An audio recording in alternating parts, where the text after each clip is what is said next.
கொஞ்சம் வரும்.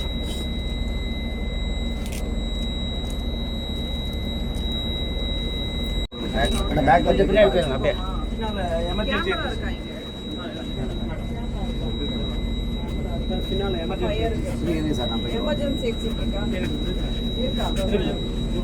Sir madam வந்து சார் ப்ளீஸ் முன்னாடி வாங்க. ஃபயர் அது சின்னது, இதெல்லாம் ஃபயர் லைட்டா ஃபயரா?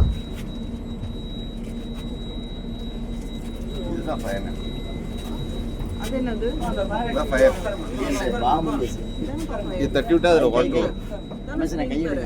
ஆமாம், இது ப்ரெஸ் பண்ணால் அதில் ஓட்டணும். லைட்டா இறங்கலாமா இல்ல? மேடம் இறங்கி இதுல வரைக்கும். மேடம் அங்கே தான் முன்னாடி தான் இறங்க முடியும். இங்கே இருக்கு மேடம்.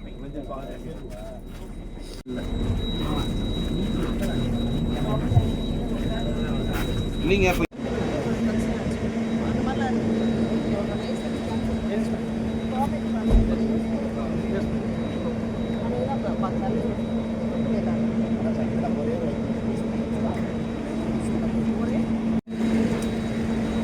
ஒரு சார் மேடம் இப்படியே பார்க்குற மாதிரி இருக்கு.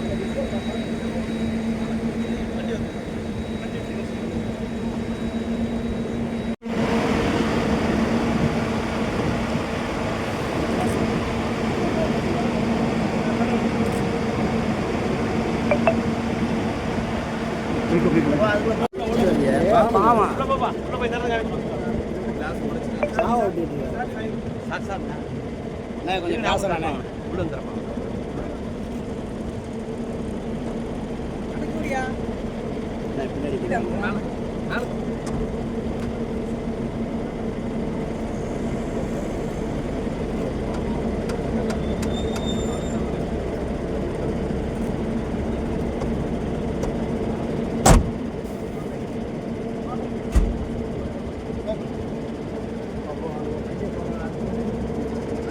பச்சை இருக்கா? பச்சையில் இருக்க கண்டிஷன் இந்த தீயணைப்பான் இந்த பச்சை இருக்கு. அந்த மாவு கெட்டிக்கல் ஆயிரும், நம்ம யூஸ் பண்ண முடியாது. நல்லா தெரிஞ்சுங்க, ஒரு தீயணைப்பு கருவியை பார்த்தோன்னே நீங்க எடை போடணும். இது என்ன ஏயா பியா சியா? நெக்ஸ்ட் இந்த நிப்பில பாருங்க, பச்சையில் இருக்கா? பச்சையில இருந்தா அந்த கட்டைவரில் கொண்டு அழுத்தம் கொடுக்கணும். பாருங்க, கட்டைவரில் கொண்டு அழுத்தம் கொடுத்தா அந்த பவுடர் வெளியே வரும். அந்த வருதா அழுத்தம் கொடுக்கணும். அடுத்த எட்டு வந்து சைடா போங்க. நீங்க எங்க வேணாலும் கொண்டு போகலாம். இப்படியே எவ்வளவு தூரம் வேணாலும் கொண்டு போகலாம். இப்படிதான் தூக்கணும். ஓகேயா? அடுத்து நம்ம சொன்ன பாஸ் இருக்குல்ல, ஏன்னா எக்ஸசைஸ் எடுத்தோடனே அவர் 5 அடி சவுத்துல இருக்க பாத்துக்கிட்டீங்க. எடுத்துட்டு புல் த பின் பின்ன ரிமூவ் பண்றோம். ஓகே, அடுத்து எங்க ஃபயர் எங்க தீ பிடிக்குது அந்த இடத்துக்கு கொண்டு போறோம். சவுத்துல இங்க இருந்து அங்கே இங்க கொண்டு வரணும்.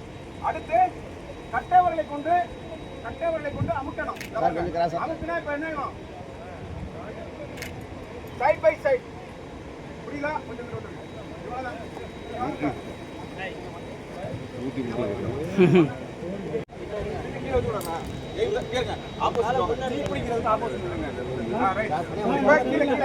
அப்படிதான் போட்டோ எடுக்கிறேன்.